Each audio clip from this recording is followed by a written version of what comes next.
우리 기도하심으로 표다 시작하겠습니다. 하나님 감사합니다. 오늘도 말씀 앞에 우리를 불러주시고 주의 말씀을 묵상하게 하시니 감사합니다.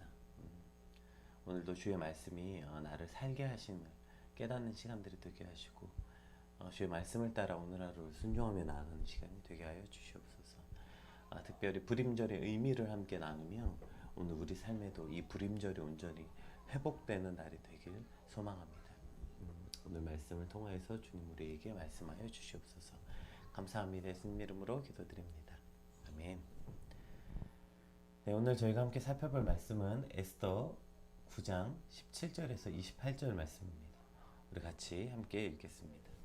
아달월 13일에 그 일을 행하였고 14일에 쉬며 그날에 잔치를 베풀어 즐겼고 수산에 사는 유다인들은 13일과 14일에 모였고 15일에 쉬며 이 날에 잔치를 베풀어 즐긴지라. 그러므로 시골의 유다인 곧 성이 없는 고을고을에 사는 자들이 아달월 14일에 명절로 삼아 잔치를 베풀고 즐기며 서로 예물을 주더라. 모르드게가 이 일을 기록하고 아하수에로 왕의 각 지방에 있는 모든 유다인에게 원근을 막론하고 글을 보내어 이르기를 한 규례를 세워 해마다 아달월 14일과 15일을 지키라. 이 날에 유다인들이 대적에게서 벗어나서 평안함을 얻어 슬픔이 변하여 기쁨이 되고 애통이 변하여 길한 날이 되었으니 이 두 날을 지켜 잔치를 베풀고 즐기며 서로 예물을 주며 가난한 자를 구제하라 하며 유다인이 자기들이 이미 시작한 대로 또한 모르드게가 보낸 글대로 계속하여 행하였으니 곧 아각 사람 함무다다의 아들 모든 유다인의 대적 하만이 유다인을 진멸하기를 꾀하고 부르 곧 제비를 뽑아 그들을 죽이고 진멸하였으나 에스더가 왕 앞에 나아감으로 말미암아 왕이 조서를 내려 하만 유다인을 해하려 했던 악한 꾀를 그의 머리에 돌려보내어 하만과 그의 여러 아들을 나무에 달게 하였으므로 무리가 부르의 이름을 따라 이 두 날을 불임이라 하고 유다인이 이 글의 모든 말과 이 일에 보고 당한 것으로 말미암아 뜻을 정하고 자기들과 자손과 자기들과 화합한 자들이 해마다 그 기록하고 정해놓은 때에 이 두 날을 이어서 지켜 패하지 아니하기로 작정하고 각 지방 각 집에서 대대로 이 두 날을 기념하여 지키되 이 불임일을 유다인 중에서 패하지 않게 하고 그들의 후손을 계속해서 기념하게 하였더라. 아멘. 이제 저희가 어제 살펴보았던 이제 아하수에로 왕의 조서가 이제 바뀌게 돼서 유다인들이 이제 성공적으로 자신의 위기를 이제 오히려 그 원수들을 진멸하는 날로 바뀌게 하였다. 그래서 이제 자신의 대적들을 진멸하였던 그 성공적인 어떠한 그 위기를 넘긴 사건, 그것을 기록하고 난 다음에 연결되어서 그 이후에 그 날을 기념하는 불임절을 제정하고 그 불임절이 어떠한 의미를 갖고 있는지 오늘 본문은 그것을 설명하고 있습니다. 우리 그러면 17절부터 19절 이 불임절이 어떠한 의미를 가졌는지 한번 같이 살펴보겠습니다. 아달월 13일에 그 일을 행하였고 14일에 쉬며 그 날에 잔치를 베풀어 즐겼고 수산에 사는 유다인들은 13일과 14일에 모였고 15일에 쉬며 이 날에 잔치를 베풀어 즐긴지라. 그러므로 시골의 유다인 곧 성이 없는 고을고을에 사는 자들이 아달월 13일을 명절로 삼아 잔치를 베풀고 즐기며 서로 예물을 주어라. 네. 지금 본문에 보면 이제 12월 13일에 원래 이제 잘 아는 것처럼 그 하만이 그 제비를 뽑았죠. 그래서 이 날을 뽑았습니다. 그래서 원래 이 날이 유다인이 진멸되기로 되었던 날이었는데 그것을 다시 이제 뒤에 나오겠지만 이런 사건을 거쳐서 이제 그 날에 모르드게가 다시 또 왕의 조서를 받아서 유다인들에게 그날 원수를 갚을 수 있는 방어권을 획득하는 조서로 바뀌게 되죠. 따라서 그날이라고 되어 있는 아달월 13일에 그 일을 행하였고 유다인들이 원수들을 진멸하였고 그리고 그 다음 날인 14일에 쉬며 잔치를 베풀었다. 이렇게 되어 있어요. 그러니까 서로 잔치를 베풀고 또 예물을 주고받음으로써 이제 승리를 자축하였던 것이죠. 그러나 이제 수산성에 살던 유다인들은 그 어제 우리가 본 것처럼 에스더가 이제 하루를 더 달라고 해서 13일에 이어 14일에도 그 대적들을 진멸하였죠. 그래서 이제 수산에 사는 사람들은 15일의 잔치를 베풀었다 이렇게 돼 있는 거예요. 그러니까 그래서 14일, 15일 이렇게 양일 두 날이 그 불임절로 이제 제정이 되었음을 이제 기록하고 있는 것입니다. 그래서 일단은 첫 번째 개념은 그러니까 뒤에 보면 이제 20절 이후부터는 이제 모르드게가 이것을 기록해서 조서로 반표하면서 불임절이라는 게 제정되지만 그렇게 그러니까 어떠한 날로 그래 우리가 이 날을 뭘로 정하자 그리고 이 날은 이런 의미다가 먼저 시작된 게 아니라 그냥 백성들이 자발적으로 그 원수 갚는 날이 끝나고 자연스럽게 이 일이 일어난 거예요. 그날 쉬면서 잔치를 베풀고 서로 그 뭐죠? 명절로 삼아서 예물을 주고 그렇게 했던 일이 그것이 이제 자연스럽게 일어났고 그것을 보고 모르드게가 야 그럼 아예 이것을 우리가 절교로 제정하자 그리고 이날은 이런 뜻이다 라고 오히려 그 뜻이 뒤에 나온 것을 볼 수 있게 되죠. 그래서 오늘 이 두 가지를 다 봐야 불임절이 어떤 의미인지를 볼 수 있을 것 같아요. 제일 먼저 이날 했던 일에 대해 제일 먼저 나오는 게 뭐예요? 그 일을 행하였고 14일에 쉬며 이렇게 돼 있어요. 그리고 수산에 사는 사람들도 역시 14일까지 모였고 15일에 쉬며 잔치를 베풀었다. 그러니까 첫 번째 이 개념이 뭐냐면 이 불임절의 개념은 쉼을 얻었다는 거예요. 쉼을. 생각해 보세요. 그들이 그동안 계속 전쟁 준비하고 그 다음에 전쟁을 치르면서 그들의 삶에 무슨 쉼이 있었겠어요. 그러나 그 전쟁이 끝난 후에 비로소 그들이 첫 번째 쉼을 얻었다. 이 표현이 이제 등장하고 있는 것이죠. 사실 성경에는 이 쉼에 대한 주제가 굉장히 계속 나옵니다. 안식일도 그렇고요. 어떠한 일이 끝나고 나서 쉼을 얻는 것에 대한 개념이 계속 등장합니다. 그리고 아담이 타락한 이후에 죄로 인하여서 또 인간은 쉼을 얻지 못하였기 때문에 이러한 쉼, 그래서 영원한 안식, 이것의 쉼의 또 주제들이 여러 개 있어요. 그래서 오늘 본문에 보면 아주 중요한 쉼의 그 개념이 있는데요. 우리가 쉰다는 것을 그냥 아무 일도 하지 않은 상태, 그냥 아무것도 하지 않고 그냥 가만히 있는 것을 쉰다라고 착각하는 경향이 있는 것 같아요. 그러나 성경에서 말하는 쉼, 특히 안식일도 그렇고요. 쉼은 반드시 전제 조건이 있는데 뭘까요? 쉼은 뭐가 있냐면 전쟁이 끝난 후에 얻는 것이 바로 쉼이라는 거예요. 아무 일도 없는데 그냥 쉼을 얻을 수 없는 거예요. 전쟁이 끝난 상태, 전쟁을 치열하게 치르고 난 다음에 얻는 것이 쉼이라고요. 하나님이 안식을 처음에 기록한 이유가 뭡니까? 6일 동안 일하셨기 때문에 7일에 쉬신 거예요. 이해되세요? 그러니까 앞에 일을 하고 치열하게 일하고 전쟁을 치른 자들에게 주어지는 게 쉼이라는 것입니다. 이것이 없이 쉼이 일어날 수 있겠어요? 혹시 백수 생활 해보셨어요? 네, 저도 백수 종종 해봤는데 진짜 아무것도 안 하는 백수예요. 이 특징이 있습니다. 백수들의 여러 특징이 있는데 그 중에 하나가 뭐냐면 날짜 개념이 없어요. 오늘 명절이야? 오늘 빨간 날이야? 오늘 쉬는 날이야? 개념이 없어요. 왜냐하면 백수들은 맨날 빨간 날이고 맨날 쉬는 날이니까요. 오히려 백수들에겐 그 공휴일이 되게 싫어요. 왜냐하면 사람이 많거든. 백수 때는 나 혼자 즐길 수 있었던데 이제 그 빨간 날은 많은 사람들이 그날 나오니까 오히려 번잡하고 싫어. 그러니까 오히려 백수들에겐 빨간 날이 싫은 날이 되는 거예요. 왜냐면 나는 맨날 빨간 날이거든요. 근데 그 백수들이 집에서 쉬는 게 쉬는 거냐고요. 아무것도 안 하는 거지. 그게 어떻게 쉬는 거예요. 쉼이란 무엇입니까? 이따 뒤에 나오겠지만 우리가 평안이라고 말할 때 평안하세요? 평안을 누리세요? 라고 말할 때 이 평안도 똑같습니다. 평안의 원뜻을 살펴보면 바로 전쟁이 끝난 상태 혹은 전쟁 중에 쉬게 되는 그 전쟁 중에 참호 속에 들어가 있는 그러한 상태를 말하거든요. 그러니까 아무것도 하지 않은 상태에서 평안은 평안일 수 없어요.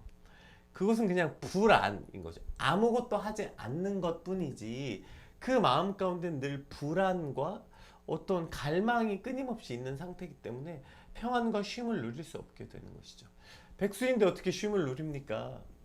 네, 왜 쉼을 못 누려? 불안하죠. 백수인 경우에 늘 불안하. 그러니까 열심히 일하다가 백수로 잠깐 쉬는 상태는 그렇지 않을 거예요. 쉼을 누릴 거예요. 그런데 그냥 계속 백수인 상태가 된다면 그 모든 시간은 절대로 평안을 누릴 수 없어요. 몸은 편안할 수 있겠죠. 몸은 편안해서 아무것도 안 하고 그냥 누워서 잠만 자고 살은 찌고 뭐 이런 건 될 수 있겠지만, 기쁨과 평안을 누리는, 와 그날 쉬는 날이야, 이런 기쁨이 없다고요. 근데 여러분, 이 직장 다니시고 치열하게 살아보신 분 너무 잘 알잖아요. 제일 먼저 새해가 되면 뭐부터 봅니까? 달력에 빨간 날들 세잖아요. 와 이번에 빨간 날이 일요일이야, 막 대체 공휴일 없어, 막 왜죠? 그날을 기다리는 거예요. 왜 그날을 기다려요? 내 삶이 치열하게 살아왔기 때문에 그날이 쉼이 되는 거예요. 그래서 그날은 정말 기쁨을 누리는 날이 되는 거예요. 그 날에, 결국 쉬는 날에 이전엔 반드시 개념이 뭐냐면, 쉼을 얻으려면 치열한 전쟁이 있어야 쉼을 얻는 거라고요. 근데 우린 자꾸 그냥 쉼을 얻겠대. 하나님 평안을 주세요, 제게 쉼을 주세요. 이 말은 전쟁을 치른 자들이 얻는 게 쉼이라는 것입니다. 오늘 본문에도 마찬가지 아닙니까? 이 유다인들이 치루었던 이 정말 이 길고 긴 전쟁이 그날 하루 이틀 정도라고 생각했지만, 아니요, 그들은 8개월 동안 혹은 9개월 동안 정말 쉬지 않고 온 힘을 다해서 그들이 모여 살면서 이 전쟁을 준비했다고요. 얼마나 불안했겠습니까? 그 모든 시간들이. 또 그 전에는 뭐가 있었죠? 그들이 죄를 뒤집어 쓰고 금식을 선포하고 함께 기도하며 이 전쟁을 준비했다고. 그리고 나서 우리는 이 쉼을 얻게 되는 것입니다. 혹 나는 요즘 정말 쉼이 없어, 평안이 없어 라고 느낀다면, 그 전에 그럼 뭘 먼저 봐야 될까요? 내 삶에 전쟁이 있나? 내 삶에 과연 이 전쟁을 치루었는가? 우리가 이것을 살펴봐야 되는 아주 중요한 지점이 있는 것이죠. 그러니까 치열하게 살았다는 건, 여기서 전쟁이 뭐였어요? 그러니까 나를 위해 치열하게 산 거 말고요.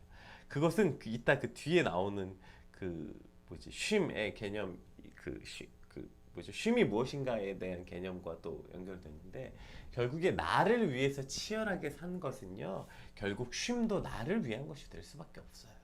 그건 그냥 나를 위한 어떤 보상의 날 정도의 개념이지.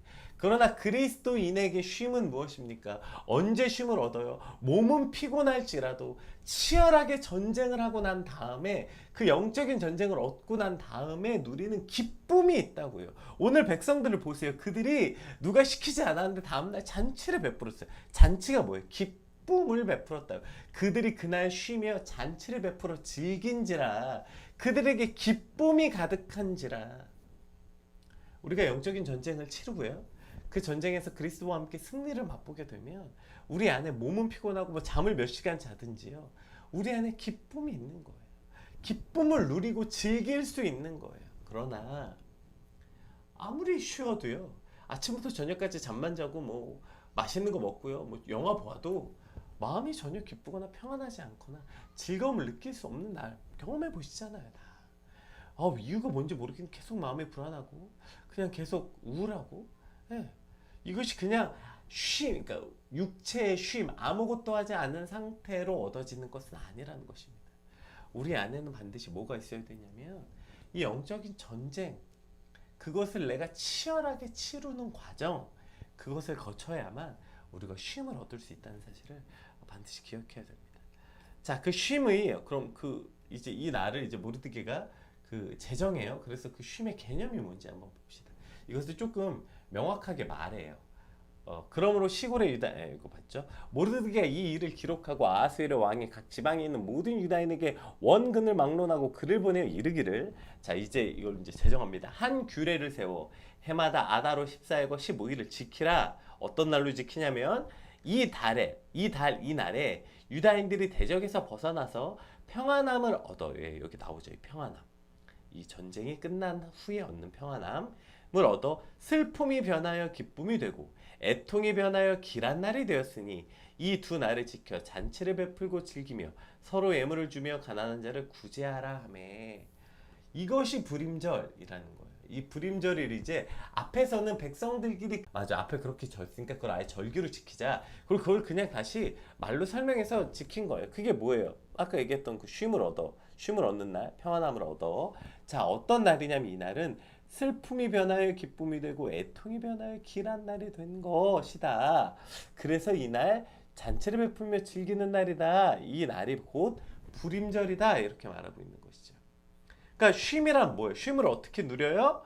슬픔이 변하여 기쁨이 되고 애통이 변하여 길한 날 기쁜 날이 되었다. 이것을 기념하는 게 쉼이라는 거예요. 이해되세요? 근데 마치 내가 열심히 전쟁을 했으니까 이 날은 나를 위해서 쉬어야지. 나를 위해서 누려야지. 이런 보상이 있는 날이 아니에요. 그런데 우리가 사실 우리에게 이 주일, 안식이라는 개념이 이런 거 아니에요? 보통 이게 너무너무 안타까운 거예요. 안식일 날 이런 말 되게 많이 쓰잖아요, 우리가. 안식하라고 했는데 주일이 더 피곤해. 안식하라고 했는데 나에겐 주일에 쉼이 없어. 우리 여기서 말하는 쉼이 뭔가요? 많이 자고 아무것도 하지 않는 nothing, 아무것도 없는 날이 쉼인가요? 아니면 열심히 6일 동안 일하고 살았잖아. 그러니까 그럼 이 날은 좀 나를 위해 살게. 나를 위해 산다. 이런 말 종종 하거든요. 그럼 6일은 누굴 위해 사는 건가요? 그런 말을 하려면 6일은 주를 위해 산 사람이 할 수 있는 말 아닐까요? 그리고 주를 위해 산 사람은 절대로 안식일 날 나를 위해 살게라는 말을 하지 않겠죠. 오히려 이 말은 누가 하냐면 6일도 다 지를 위해 산 사람이 7일째도 자기를 위해 살겠다고 말하는 겁니다. 결국 6일날 열심히 일했으니까 이날 좀 보상으로서 나 좀 쉴게. 이날은 나를 위한 날로 좀 쓸게. 이러한 착각이 있는 거예요. 마치 보상을 받는 날로 착각하는 거죠. 무슨 보상을 받아야 합니까? 6일 동안 열심히 일한 거 여러분 주를 위해 일했습니까? 물론 그렇게 노력하죠. 말은 하죠. 그러나 정말 주를 위해 일했습니까? 일하지 않으면 굶어 죽으니까 일하는 거 아니에요. 그거 일해야 지금 내가 먹고 사는 걸 누리니까 일한 거 아니에요. 여러분 그거 일 안 하면 주님을 위해서 큰 일이 나서 일하는 거예요? 그렇다면 또 그런 생각을 해볼 수도 있겠죠. 그러나 실상 우리가 일하는 모든 일은 다 내가 먹고 살기 위한 게 가장 기본이고 큰 거 아니에요. 근데 무슨 7일 날은 또 나를 위해 보상을 얻겠다는 이 얄팍하고 말도 안 되는 개념이 우리 안에 있는 거 아니에요.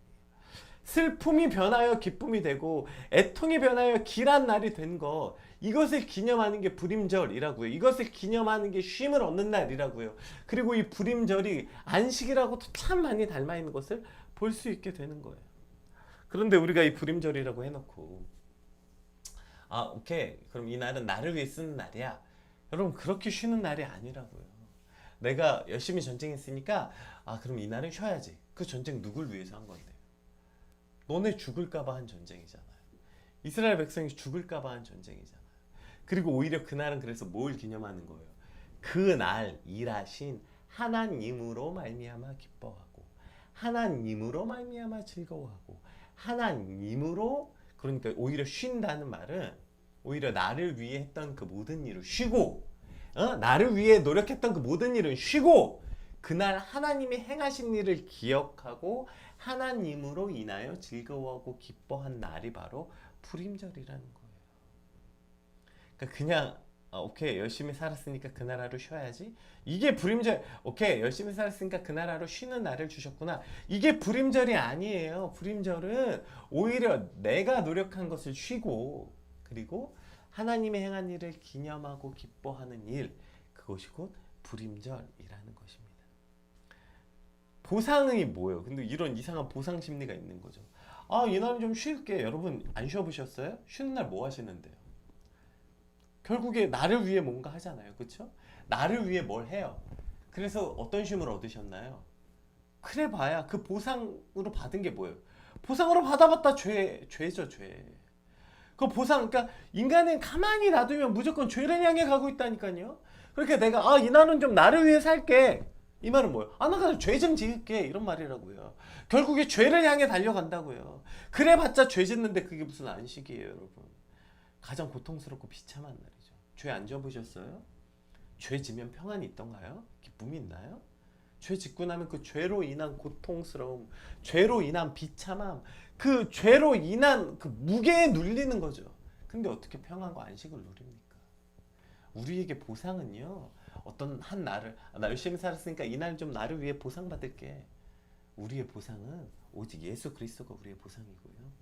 우리의 보상은 하나님이 하신 일을 기억함으로 얻어지는 기쁨이 우리의 보상이지, 그냥 나를 위해 좀 살게, 이건 절대 우리의 보상이 될 수 없습니다, 여러분. 이것은 그냥 착각일 뿐이에요. 나를 위해 살게, 이날 하루는 좀 그날 100% 죄 짓는 날인 거죠. 죄를 향해 달려가는 날이죠. 뭘 할 건데요, 그날? 그리스도와 떨어져서 무슨 선한 일이 있겠어요? 하나님과 떨어져서 무슨 선한 일이 있겠어요? 그날은 그냥 죄 짓는 날. 오히려 그래서 죄로 눌려 비참함과 더 고통 가운데 빠질 수밖에 없는 날이 되는 것입니다. 따라서 이 불임절은요, 우리에게 진짜 쉼. 내가 어떤 처지였는지 슬픔이 변하여 기쁨이 되었잖아요. 죽을 수밖에 없었는데 구원을 얻었잖아요. 죄를 뒤집어 쓰고 그 하나님께 금식하며 애통했던 그 애통이 기쁜 날이 되었잖아요. 그래서 하나님으로 말미암아 기뻐하고 즐거워하는 날, 그날이 불임절, 그날이 또 안식일이 돼야 하는 거예요. 그래서 무슨 주일날 아무것도 안 하고, 주일날은 여러분 안 피곤한 날이 아니에요. 주일날은 오히려 더 피곤해도 상관없어요. 더 잠 못 자도 상관없어요. 평일날 좀 더 잘 수 있잖아요. 뭐 여러분 뭐 하루에 20시간씩 일하는 거 아니잖아요. 주일은 쉬는, 내가 오히려 나를 위해 살던 걸 쉬고 하나님으로 인해서 기뻐하는 날이에요. 그래서 하나님으로 인해서 하나님을 위해 할 수 있다면 더 피곤한들 무슨 상관이에요. 그래도 그날 잔치를 베풀어 즐긴 거예요. 몸은 더 피곤하지 않았겠어요? 이날 잔치 준비하느라고 다들? 잔치는 누가 준비하는데요, 그러면? 잔치 준비하려면 피곤할 거 아니에요. 그 많은 사람들이 이날 다 잔치를 해야 되는데요.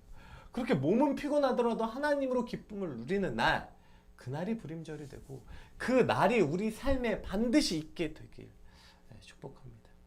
자, 그리고 여기 한 가지 또 중요한 개념이 뭐가 있어요? 뭐래요? 우리 한번 다시 볼게요. 이 불임절에 이렇게 표현되어 있습니다. 자, 이 두 날을 지켜 잔치를 베푸고 즐기면 뭐래요? 서로 예물을 주며 가난한 자를 구제하래요. 잠깐만요, 이게 뭐지? 오케이, 여기까지는 알겠어요. 그날 기쁨이 변하여 그런 날인 건 알겠는데, 아니 근데 이날 왜 예물을 주고 가난한 자를 구제, 서로 예물을 주래요. 그리고 왜 가난한 자를 구제해야 되는 거지? 이런 이런 생각이 들지 않을까요? 이것이 바로 아까 얘기했던 이 구원의 기쁨이라고요. 이 구원의 기쁨을 가진 자들의 삶이라고요. 그러니까 이 날이 가난한 자를 구제하고 서로 이렇게 할 수 있었던 이 이유가 뭐냐면, 불임절의 핵심은 나에게 쉼을 얻는 날이 아닌 걸 깨달은 자들은 어떻게 될까요? 하나님이 행하신 일을 본 거잖아요. 하나님이 나를 구원하신 걸 본 거잖아요. 내가 뭘 했어요? 사실 하나님이 다 하신 거죠. 그 하나님이 하신 놀라운 기쁨을 누리면 그것은 그냥 나의 기쁨이 된 건 아니라, 우리는 하나님으로 구원을 받았다면 우리도 우리는 구원할 수는 없잖아요. 그러니까 우리는 뭘 할 수 있어요? 구제할 수 있죠. 그렇기 때문에 하나님께 받은 그 구원의 감격이 너무 크잖아요. 그것을 받으면 당연히 그 기쁨을 나누게 된다고요. 나 너무 구원받았어. 나 너무 기뻐. 이 기쁨은 나 혼자 절대로 간직할 수 없게 되고요. 그것은 나누고, 그래서 다른 사람을 향해서도 기꺼이 줄 수밖에 없다고. 하나님이 내게 이걸 주셨는데 내가 다른 사람한테 이 정도는 어떻게 안 줄 수 있겠어요? 내가 하나님이 정말 죽을 수밖에 없었던 나를 오셔서 나를 살리시고 내 안에 기쁨을 회복시켰는데, 근데 슬퍼하는 이들을 보고 내가 어떻게 가만히 있어요? 그들에게도 기쁨을 주고자 하는 내 노력들이 있을 수밖에 없죠. 그래서 하나님께 받은 기쁨을 나눌 수밖에 없게 되는 것입니다. 이것이 구원받은 이들의 삶이에요. 이 불임절의 개념을 아시겠죠? 그러니까 우리 안에 이 구원의 기쁨이라고 맨날 말하잖아요. 구원의 기쁨과 구원의 감격, 이것이 우리 안에 온전히 회복될 때 슬픔이 변하여 기쁨이 되어 사람이 나구나, 이것을 깨닫게 된다면 우리는 이러한 삶을 살 수밖에 없습니다. 우리 신강관계상 뒤에 말씀은 보지 않겠지만 뒤에는 어떻게 이런 일이 있었는지 쭉 써 있어요. 자, 쭉 뭐 이렇게 됐고, 유다인이 그렇게 했고, 에스더가 이렇게 해서 결론은 이 날이 기념이 되었더라, 이렇게 끝이 납니다. 우리 삶에 오늘 한 가지 좀 돌아보길 원해요. 우리 삶에 여러분 감사와 감격이 있습니까? 근데 요즘에 난 사실 좀 너무 무뎌졌어. 사실 요새 뭘 해도 감흥이 없어. 감격이 없어. 반드시 돌아봐야 되는 지점이 뭐냐면, 우리 삶에 불임절이 있냐는 거예요. 불임절이 뭐예요? 슬픔이 변하여 기쁨이 되었다. 내가 죽을 수밖에 없었는데 살아났다. 이게 있냐고요. 내가 진짜 슬픔이 변하여 기쁨이 되었다는, 구원받았다는 자각이 있으면 그 나는 죽을 수밖에 없었고 이제 곧 죽어야만 했던 그 날이 오히려 나를 살게 했다는 이 놀라운 구원의 감격이 회복된 날, 이것이 회복돼야 여러분 우리 안에 진짜 감격이 있을 수밖에 없어요. 제가 예전에도 한번 얘기한 적이 있는데 어느 날 감사기도 해보라 그래서 노트에 막 감사기도 쓰고 있었는데 사실 별로 하나도 안 감사한 거예요, 쓰다 보니까. 근데 그냥 그래서 하나님 솔직히 말하면 아이고 너무 가식적이고 저 진짜 안 감사해요. 아니 손가락 10개 발가락 10개인 게 뭐가 감사합니까? 그럼 손가락 9개인 사람 보면서 남의 불행을 보면서 저는 그래도 다행입니다, 사고를 안 당해서, 이게 무슨 감사합니까? 하나님 저 안 감사해요. 이렇게 제가 기도를 했는데 그랬더니 바로 하나님이 그 다음 장면으로 저에게 보여주신 게, 가장 비참하게 내가 죄를 지은 순간, 가장 더럽고 은밀하게 아무도 모르게 지은 그 가장 더러운 순간, 그리고 그 더러운 순간에도 불구하고, 그래서 내가 죽을 수밖에 없는 인간인 것을 그럼에도 불구하고 그때 내가 너를 사랑했다. 그리고 그 사랑의 증거가 뭐냐면 너가 지금 내 앞에서 저러한 죄를 짓고도 고개를 뻣뻣이 들고 저 안 감사한데요? 라고 말할 수 있는 것, 그것이 내 사랑이고 은혜다. 이러한 마음을 제 안에 탁 주시는 순간 제가 바로 그때 이렇게 막 걷고 있었거든요. 그냥 성전을 왔다 갔다. 바로 무릎 꿇고 엎드려서 펑펑 울었어요. 맞아요, 주님. 감사한 게 없는 게 아니라 제가 제 처지를 잊었군요. 제가 제 안에 구원의 감격을 잃었군요. 어찌 감격하지 않을 수 있습니까? 나 같은 게 살아있고 나 같은 걸 사랑해 주신 하나님의 은혜가 어떻게 감격과 감사할 수 없어요. 내 삶에 감사가 사라졌다고요? 감격이 사라졌다고요? 그것은 구원을 잃어버린 거예요. 구원의 기쁨을 잃어버린 거예요. 내가 어떤 사람인지를 잊어버린 거예요. 그래서 불임절이란 절기를 지키라는 거예요. 너네 죽을 수밖에 없었는데 그날 살아났잖아. 그거 즐기라는 거예요. 자, 이게 첫 번째고요. 그리고 내 삶의 나눔과 다른 사람을 향한 헌신과, 여러분 이것이 있는가? 이것도 돌아봐야 돼요.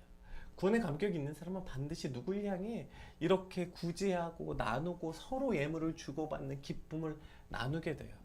근데 나는 내 인생을 살면서 뭐 누구한테 그렇게 선물해 본 적도 없고 어려운 사람을 그렇게 도와본 적도 없다.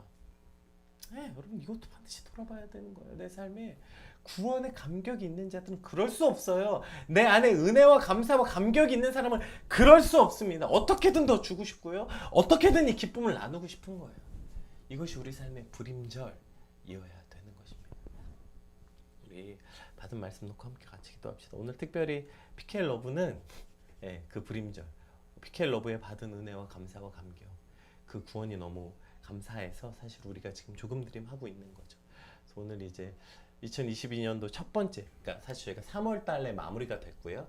그리고 이제 새로운 분기에 조금 드림이 이제 4월, 5월에는 그 선교사님들에게 드렸고 6월에는 사모님들 위해서 썼고 5월 달 거, 그리고 이제 3월, 4월이 선교사님, 그리고 이제 5월이 사모님들, 그리고 오늘 이제 첫 번째 교회를 방문하는 조금 드림이 시작됩니다. 그 구원의 감격을 온전히 나누고 올 수 있는 그러한 시간들이 될 수 있도록 여러분 기도해 주시고, 오늘 받은 말씀 놓고 여러분 개인의 삶에서도 주님 내 삶에 불임절이 있습니까? 구원의 감격을 기억하고 회복해서 기뻐하는 것이 있습니까? 주님 내 삶에 불임절이 있게 하시고 그 구원의 감격은 나만 구원받아서 기뻐하는 것이 아니라 베풀고 나누어서 이 기쁨을 나누는 오늘 우리의 삶이 되게 해달라고 우리 같이 받은 말씀 놓고 함께 기도하겠습니다. 기도합시다.